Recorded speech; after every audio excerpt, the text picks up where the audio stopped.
Alright, you need to remove their induction baffle, I guess. Got a clamp here for it goes on the throttle body, 8mm. You got a clamp here that goes on the air filter, upper housing, it's an 8mm. And you got two vents or like breathers that go on in. So you got to push these down all the way, and then you can unclip them and pull them off. That one goes down, this one goes up, because it's on the bottom over here. It's the exact same hose, except it's opposite. Okay, see how that is? And then you just pull it off. You can also pull it off the throttle by a little bit. Gives you a little bit more room to pull it out. Now you just need to do is pull it off the air cleaner and pull the whole thing off.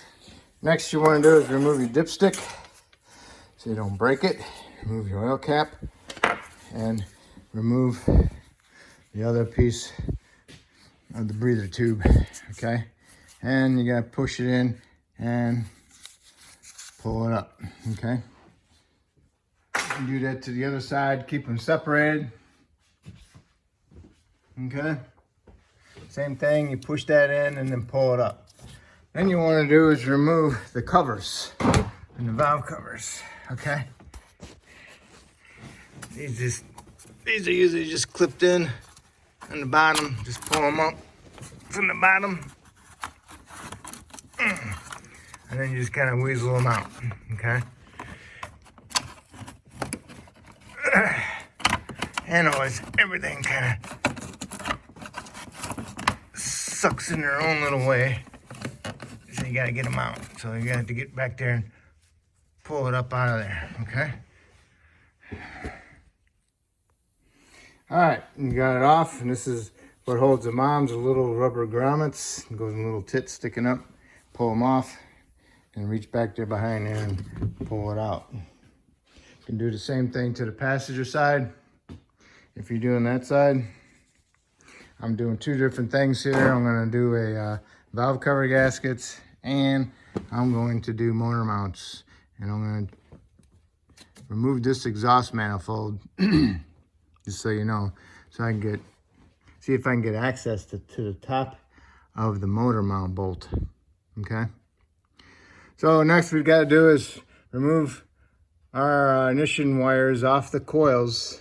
So what you want to do is you want to twist them and pull, twist and pull, twist and pull, twist and pull. And then when you get them all off, then you want to go and unclip all your unclip all your coils.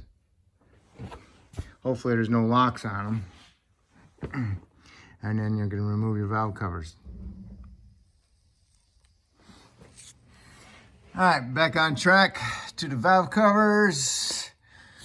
What I did was I removed the coils and I just flipped them over the top. But if you want to take the red locks out, you push them out with a little screwdriver. You get inside there and you push them out.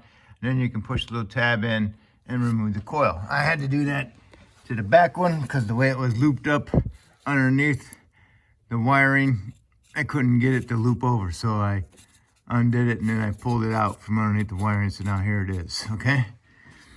Before you remove the bolts on the valve cover, go ahead and get your blowgun and blow it off all around. Get all the dirt from on top of there so it doesn't fall inside the cylinder head when you take the cover off.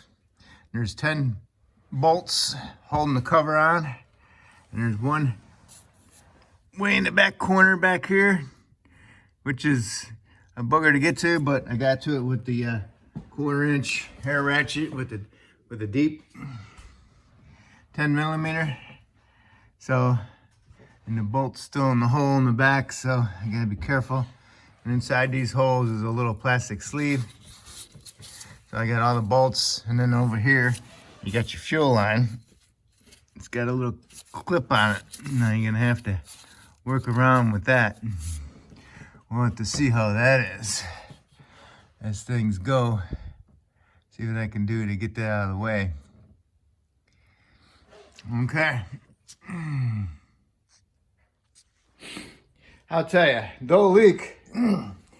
But I'll tell you one thing for sure, they don't come off easy. I used a screwdriver I had bent. I could get underneath on this one, and I pried it up. I could get just a lip in there, so that's how I broke it loose. Boop. And then I can lift, wiggle the rest of the way. And for that fuel line, I just slid it out from underneath. Might be something when I go back together. But now, like these valve covers, gaskets are different than the previous gaskets, so be aware of that. And I got the old style gaskets, so now I gotta go get these gaskets. Awesome. All right, so clean up your surface on your head, and then remove your gasket out of here and clean that up. Get all the dirt out of there. And then when you go together, you want that little groove inside there oil free. Otherwise, the gasket will pop out of it. Okay? And that's where we're at right now. I gotta go find me some gaskets. Okay, that's it for now. Okay, over here on the passenger side, I removed all the coil bolts, flipped them up. I'm not gonna disconnect them, no need to. Removed all the valve cover bolts. I left them all in there because they're held in with that little plastic sleeves, so you can pull them out. And on the back too, I used my air ratchet 1/4 inch with a swivel on it. Got to the back two ones on the valve cover, which is good, okay? Make sure you blow it off so none of the dirt falls in there. Get your screwdriver, go underneath the lip like that. Where are we at? There you go.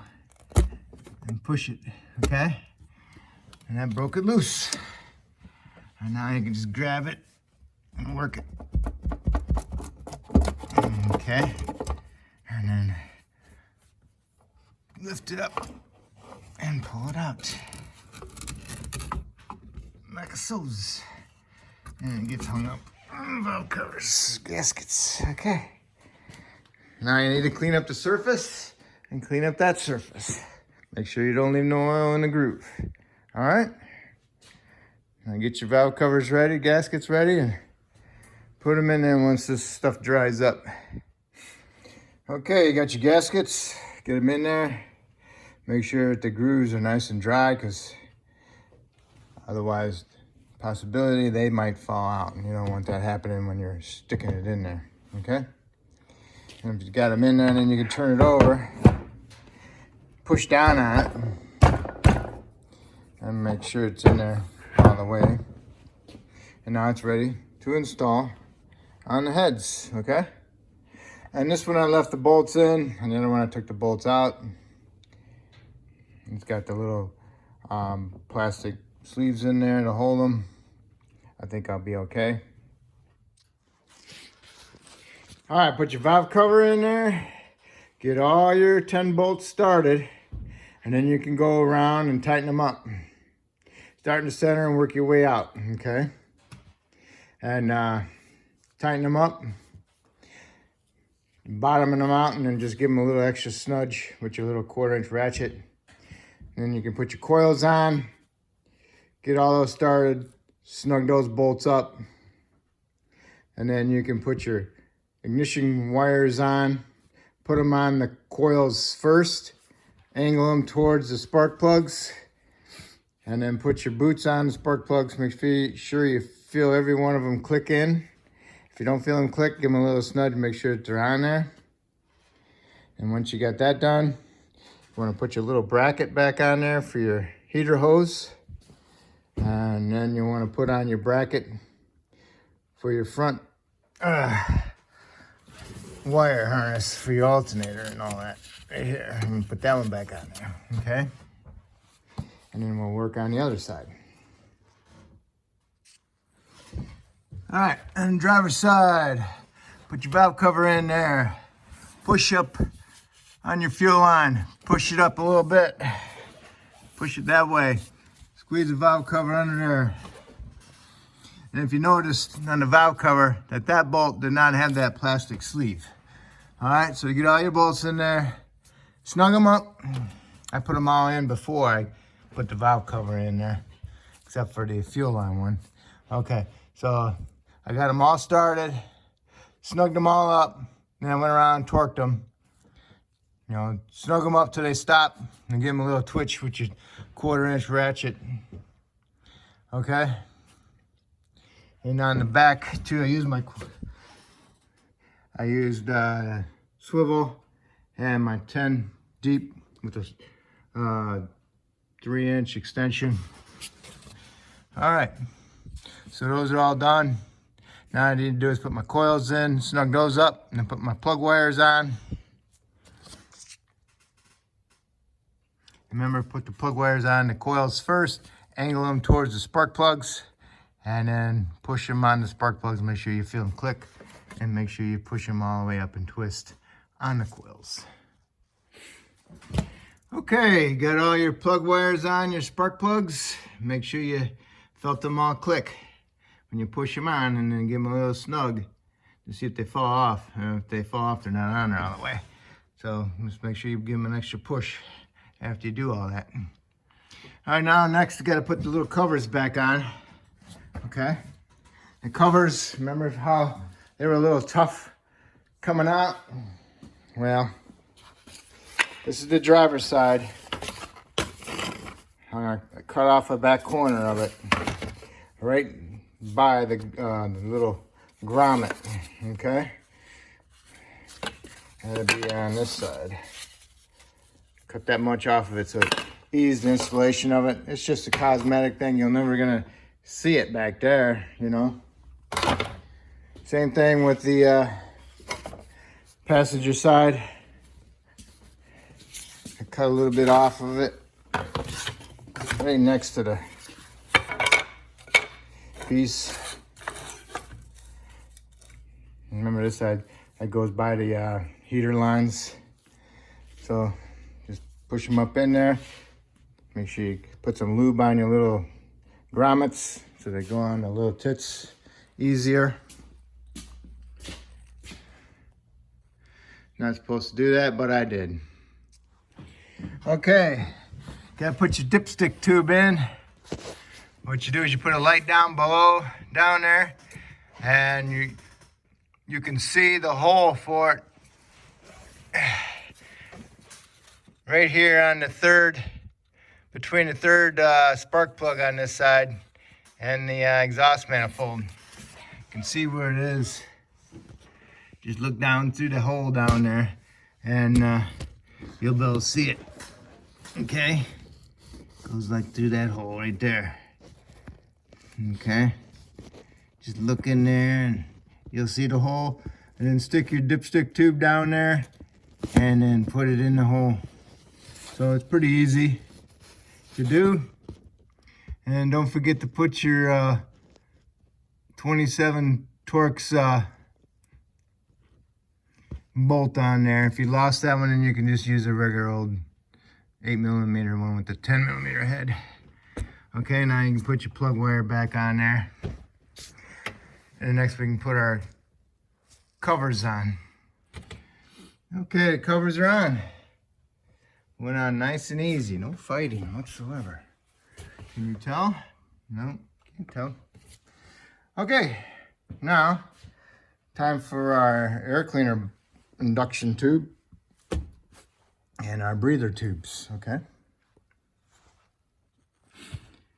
Okay, got it on. That bracket that was over here, remember, for the wire harness, also goes inside here. All right, so make sure you push it onto the throttle body. Make sure the clamp is straight. Same thing with this on the mass airflow. Push these back on the breathers. Make sure they clip in. Same thing over there. Tighten your clamps up. All right, and that's it. That's how you do your valve covers or your motor mounts, because I did them both. All right, that's it. If I helped you out, maybe you can help me out by subscribing, and I appreciate it. And y'all have fun.